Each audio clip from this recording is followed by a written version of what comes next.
Hello नमस्कार राम राम खम्मा खणी स्वागत है आप सभी का एक बार फिर से लहर पाठशाला पर। मैं दिनेश साजना आप सभी के बीच हाजिर।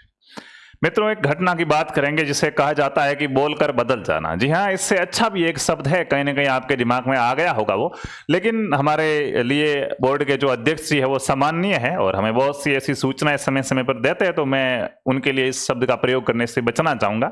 लेकिन मित्रों, दुख है क्योंकि कई बार ऐसा होता है कि वादे कहीं किए जाते हैं। चलो, नेताओं की बात तो मानते हैं कि नेताओं का तो काम यही कि वादे करके भूल जाना या मुकर जाना, बदल जाना, लेकिन एक जिम्मेदार व्यक्ति से यह अपेक्षा नहीं की जाती है। बात करेंगे पशु परिचर भर्ती के अंदर जो कुछ हुई थी दुविधा, वही की वही वापस से हमें देखने को मिल सकती है। मित्रों, 4th ग्रेड भर्ती परीक्षा के अंदर बात की जा रही है। नॉर्मलाइजेशन को लेके एक बार फिर से मामला क्या है, गरमाएगा, ये मैं कह सकता हूं, क्योंकि आप सभी को पता है कि आपने देखा होगा मनोज जी करके एक व्यक्ति जो पूछ रहे हैं कि चतुर्थ श्रेणी भर्ती परीक्षा में सीटों में, देखो मैं आपको एक बात बता दूं कि जैसे ही आपने सुना कि अब इक्विटाइल परसेंटाइल फॉर्मूला लगेगा, इक्वल परसेंटाइल फॉर्मूला लगेगा, तो आप खुश हो गए। अरे अब पशु परिचर जैसा नहीं होगा कि किसी के 15 नंबर बढ़ गए, 20 कम हो गए, मजा आ गया। और उसके बाद जैसे ही नियम बना, मैं बहुत जेन्युइनली अच्छी बातें करने वाला हूं, ध्यान से सुनिएगा प्लीज। आप अच्छे स्तर से समझ पाएंगे अगर आपके अंदर थोड़ी सी बढ़िया शांति होगी तो। ठीक है मित्रों, क्या हुआ है उसके बाद, क्या हुआ कि एग्जाम में जो पेपर होते हैं उसके एनालिसिस पर रोक लगेगी, तो बहुत से, मैंने उसका समर्थन भी किया, लेकिन बहुत से बच्चों ने कहा नहीं, एग्जाम पर रोक लगा रही है तो ऐसा है वैसा है, मास्टरों पर पाबंदी। अरे कुछ नहीं है मास्टरों पर पाबंदी, सही किया था उन्होंने। बच्चों ने कहा फिर सही कैसे किया, उन्होंने अपने पक्ष में तर्क दिए कि हर शिफ्ट से बराबर बराबर लेंगे। मान लो ये पहली शिफ्ट है, ये दूसरी शिफ्ट है, ये तीसरी शिफ्ट है, सबसे बराबर बराबर लेने। तो पहली शिफ्ट वालों के चाहे कैसा भी पेपर आए उससे दूसरी शिफ्ट वालों को क्या मतलब, इनके इनमें से सिलेक्शन होंगे, इनके इनमें से होंगे, अलग अलग होंगे। तो मैंने कहा था भैया ये नॉर्मलाइजेशन है, कुछ भी हो सकता है, अपन कुछ कह नहीं सकते, और ऐसा ही हुआ है। इन्होंने कहा नहीं साहब, बराबर बराबर वाली बात तो हमने की नहीं। किसने कहा बराबर बराबर लेंगे? बराबर बराबर नहीं लिए जाएंगे, इन सबको जोड़ के एक किया जाएगा, फिर उसमें से रैंक निकाली जाएगी। अब ये समझना ही बड़ा मुश्किल हो गया कि फिर नॉर्मलाइजेशन होगा किस आधार पर। तो ध्यान से आप समझिएगा, बहुत बारीकी से मैं आपको समझाने का प्रयास करूंगा। इन्होंने पूछा था कि चतुर्थ श्रेणी परीक्षा के अंदर जो 2 पारियों में आप इसको बांटोगे या फिर ऐसे ही कर रहे हो सर जी? तो इन्होंने कह दिया कि हम तो ऐसे ही कर रहे हैं। पूछना पड़ता है आलोक राज जी से कि आपने झूठ बोला था या सच बोला था, वो बता देते हैं बस।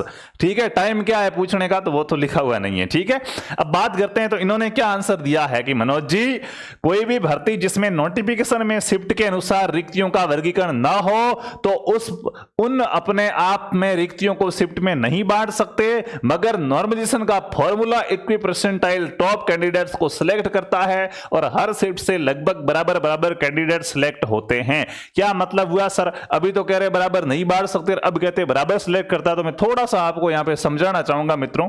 ये कहते हैं कि मान लो इसका एग्जाम 6 शिफ्टों में हुआ, ये पहली शिफ्ट है, ठीक है, ये अपनी पहली शिफ्ट है, ये दूसरी शिफ्ट है, ये तीसरी शिफ्ट है, ये चौथी शिफ्ट है, ये 5वीं शिफ्ट है और ये है 6ठी शिफ्ट।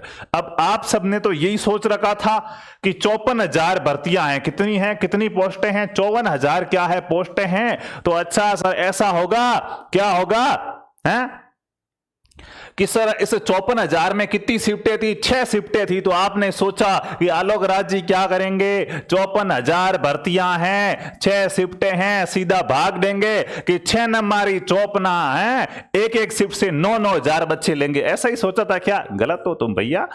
इन्होंने कहा, आपने सोचा 9,000 यहां से ले लेंगे, 9,000 यहां से ले लेंगे, 9,000 यहां से ले लेंगे, 9,000 यहां से ले लेंगे, 9,000 यहां से ले लेंगे, 9,000 यहां से ले लेंगे।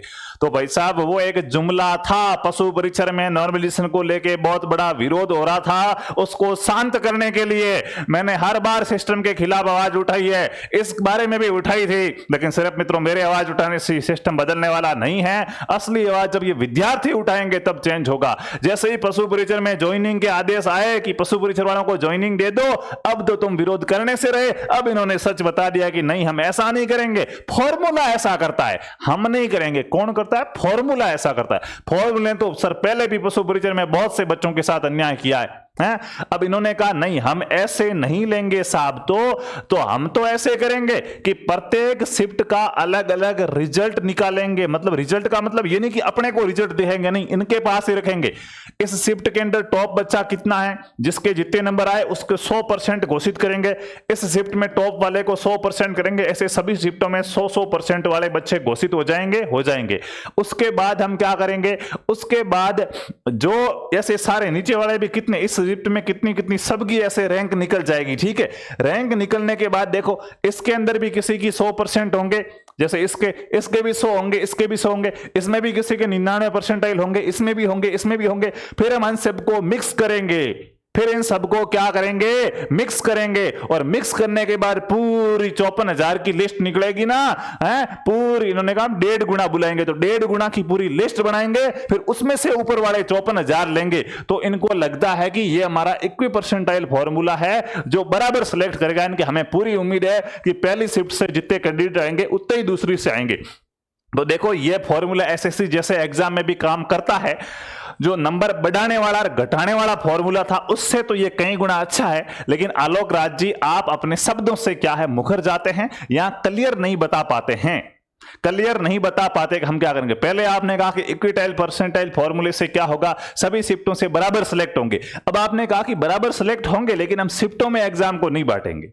ठीक है, तो हालांकि जो नंबर बढ़ाने वाला घटाने वाला सिस्टम था उससे तो ये कई गुना बेटर है, कई गुना अच्छा है। पिछले फॉर्मूले से तो ये कई गुना अच्छा है, लेकिन अभी भी 100% अच्छा हम इसको नहीं कह सकते।